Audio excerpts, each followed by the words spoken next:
This video is for young people that have had tremendous success and are making seven figures early on. Either, usually we see business owners or, young tech executives between cash bonus, stock, etc. So if you're making over $1 million per year, what are some ways that you can make sure you don't mess this up? Because we see that lifestyle inflation is huge, and typically when your cash flow is really good, it's really easy to start paying for everybody. Kind of all friends start going on payroll, and also lifestyle inflation can be a real thing. And then if a change in the economy affects you, it can really hit, and any savings that you have could quickly fall back under you. So some of the things we'd recommend. So if you are making $1 million a year plus, you're going to have a lot of tax issues. So right off the bat, after taxes, we're probably looking about $46,000 a month being your take home. And that's assuming that you've maxed out a 401k. So the first thing we'd recommend is, max out a Mega Backdoor Roth if it's available. If you're a business owner, you can create this for yourself.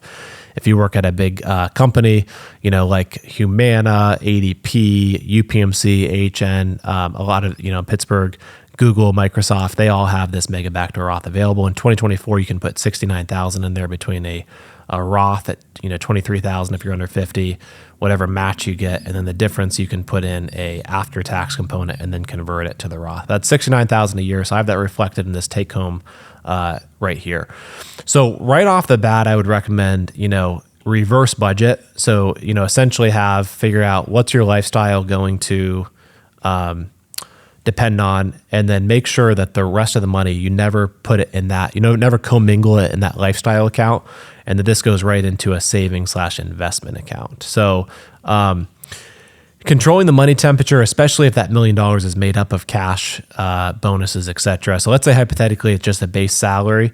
We'd want in the lifestyle to have two checking accounts, a fixed account where you attach, a mortgage. Speaking of a mortgage, we'd want that to be 30% of take home cap. So let's just say we'd want your house all in to be under $12,000 a month. Generally speaking, we want to have a variable account as well. So the fixed account would take care of your fixed bills, mortgage, utilities, everything you have to pay. And the variable account is basically anytime you swipe a card. So I would recommend I would challenge that, for any seven-figure income earner, really should try to keep lifestyle to about half of that net take home, and you should try to save and invest the other half. And the saving and invest is not that you need to save and invest that to stay on track of your goals.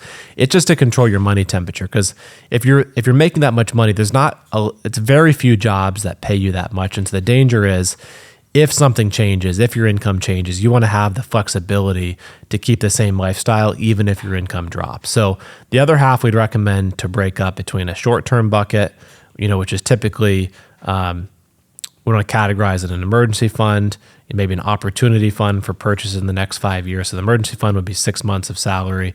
Opportunity fund would be anything purchased in the next 5 years. Usually we layer treasuries, currently paying about 5% for those based upon the time frame. And then midterm, if you have kids, it would typically be between 529 plans for college, brokerage accounts, which we direct index to make sure it's tax efficient.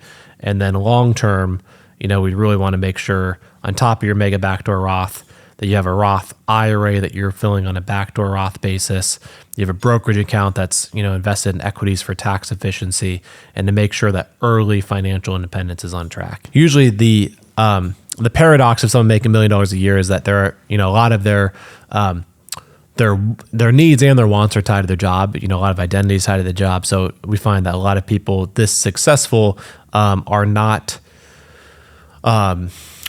going to retire early, despite thinking that at high stress. So getting yourself in the position to work because you want to, not because you have to, as quickly as possible is really, really important.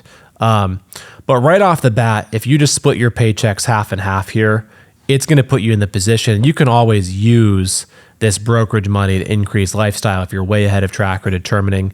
But it's really hard to ever pull that back. And then back to the lifestyle, the most important thing is, keeping that house in check, 30% of take home. That could be between a primary and a secondary, a vacation home. And then the variable cost as well. We typically recommend to have two separate bank accounts because this alone can remove a lot of decision fatigue. If you're categorizing and filling up a bank account that then goes out the door, you can keep a much better control of your money temperature. For the variable account would be things like vacations and dining out. Every time you swipe your card, purchases, etc. And so just automating this, if you're low on time, can remove a lot of distress, a lot of decision fatigue. So the decisions you do make are the important ones, and you remove the day-to-day noise that you have as a high income earner.